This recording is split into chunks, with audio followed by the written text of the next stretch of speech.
నుంచి 5 లక్షలు 20 లక్షల వరకు కూడా ఇస్తారు సార్. అట్లా 750 గ్రూపులకి 30 కోట్లు ఇప్పించినాం సార్ ప్రతి సంవత్సరం. మళ్ళీ ఇప్పుడు ఈ ఇయర్ స్టార్ట్ అయింది సార్. సెప్ అని ఒకటి ఉంది సార్, సెల్ఫ్ ఎంప్లాయ్మెంట్ ప్రోగ్రామ్ అని. అంటే ఇండివిజువల్ ఎవరన్నా లోన్లు తీసుకుంటారంటే కూడా బ్యాంక్లో మాట్లాడి టెన్యూర్ ప్రాబ్లం ఉన్న వాళ్ళు ఎంతమంది ఆ డేటా ఇవ్వండి.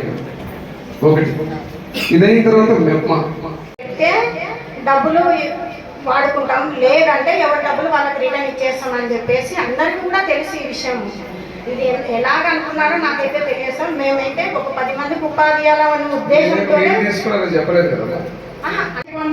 వాళ్ళకి ఇంట్రెస్ట్ తో పాటు ఇస్తామని కూడా చెప్పినాము. వాళ్ళకి ఇంట్రెస్ట్ అలాగే అకౌంట్ లోనే ఉండాలి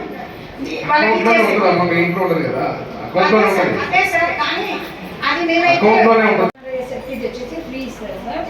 360 వచ్చేసి అది డబల్ బెడ్రూమ్, సింగిల్ బెడ్రూమ్ అని 2 కేటగిరీస్ ఉంటాయి సార్. దానిలోకి మాత్రమే లోన్స్ ఇప్పిస్తున్నాం సార్. దాంట్లో వచ్చేసి బ్యాంక్ నుంచి ఫస్ట్ విడతగా 1/4 ఇస్తారు సార్, అంటే 1 లాక్ ఇస్తారు. నెక్స్ట్ అనేది కన్స్ట్రక్షన్ బట్టి స్టేజ్ వైజ్గా రిలీజ్ చేస్తారు సార్ అమౌంట్.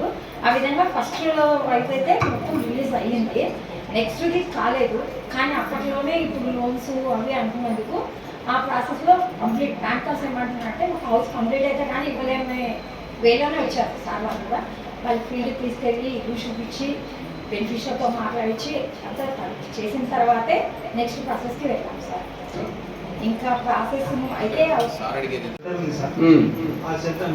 వాళ్ళు 5 సంవత్సరాల వరకు బిల్ ఇస్తారు సార్. 5,50,000 వరకు ఇస్తున్నారు సార్. ఎంత సంవత్సరానికి? 5 ఏళ్ళకి కల్పిస్తారు సార్. 5 ఏళ్ళకి కలిపి తర్వాత మున్సిపాలిటీ నుంచి ఇస్తారు సార్. ఎంత ఇచ్చారు? మున్సిపాలిటీ నుంచి 2 లక్షల వరకు ఇస్తారు సార్. ఎంత? 5 ఏళ్ళకి లేదు సార్. 5 ఏళ్ళ తర్వాత మున్సిపాలిటీ చూస్తారు సార్. అవును. నెలకి ఇచ్చారా, సంవత్సరానికి ఇచ్చారా, 2 ఏళ్ళకి ఇచ్చారా, 3 ఏళ్ళకి ఇచ్చారా? 5 ఏళ్ళు పెట్టుకున్నారు సార్. సార్ 2 సంవత్సరాలు ఇచ్చారు. 2 సంవత్సరాలకి ఇచ్చారు. సంవత్సరం 2 లక్షా? మీరు మళ్ళీ నేను చెప్తున్నా, నేను ఒక్కసారి మళ్ళీ డీప్గా పోతే మళ్ళీ కమిషనర్ గారు. ఈరోజు ఎమ్మెగనూరు పట్టణం, మన ఎమ్మెగనూరు మున్సిపాలిటీలో మెప్మా, సెర్ప్ అదేవిధంగా గత ప్రభుత్వంలో చేసినటువంటి కార్యక్రమాల్లో భాగంగా మహిళా సాధికారికత అని చెబుతూ ఈరోజు కేవలం బుట్టదాఖలు చేస్తూ ఆ డిపార్ట్మెంట్ని సొంతింటి డిపార్ట్మెంట్ లాగా వాడుకొని ఇష్టం వచ్చినట్టు అవినీతి కార్యక్రమాలు చేసుకున్నటువంటి పరిస్థితి. కొన్ని రివ్యూ చేయడం జరిగింది. అధికారులు కూడా సమాధానం సరిగ్గా పూర్తి స్థాయిలో ఇవ్వలేకపోయారు. వాటి మీద ప్రజలకు సంబంధించి, మహిళలకు సంబంధించిన ప్రతి రూపాయిని కూడా ఈరోజు ఈ ప్రభుత్వం, తెలుగుదేశం ప్రభుత్వం, ముఖ్యమంత్రిగా చంద్రబాబు గారు ప్రమాణ స్వీకారం చేసిన తర్వాత ఎమ్మెగనూరు ప్రజల ఆశీర్వాదంతో ఎమ్మెల్యేగా జయనాగేశ్వరుడు వచ్చిన తర్వాత ప్రతి ఒక్క రూపాయి కూడా జవాబుదారీతనంగా మహిళల దగ్గర నుంచి ఈరోజు రాబట్టాలా.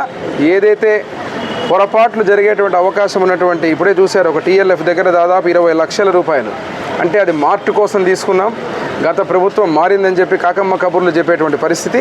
వెంటనే ఈరోజు ఆ గ్రూపులకు సంబంధించిన ఆడవాళ్ళందరూ కూడా చెక్కులు ఇప్పుడే ఇమీడియట్గా ఇవ్వడం జరిగింది, వెనక్కి ఇవ్వడం జరిగింది.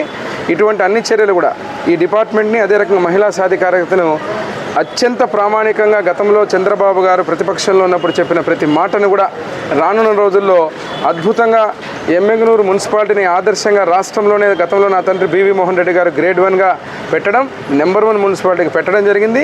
2014లో కూడా నేను శాసనసభ్యుడిగా, చంద్రబాబు గారు ముఖ్యమంత్రిగా ప్రభుత్వంలో ఉన్న రోజులు కూడా అత్యద్భుతంగా మున్సిపాలిటీని ముందుకు తీసుకుపోవడం జరిగింది. ఈరోజు మళ్ళీ చెబుతున్నా, అతి త్వరలో అంటే రానున్న కొన్ని నెలల్లోనే మళ్ళీ గాడి తప్పినటువంటి ఈ కార్యక్రమాలన్నింటి కూడా గాడిలో పెట్టి మున్సిపాలిటీని రాష్ట్రంలోనే నెంబర్ 1 స్థితికి తీసుకుపోయే విధంగా చర్యలు తీసుకుంటామని చెప్తూ సెలవు తీసుకుంటున్నాను.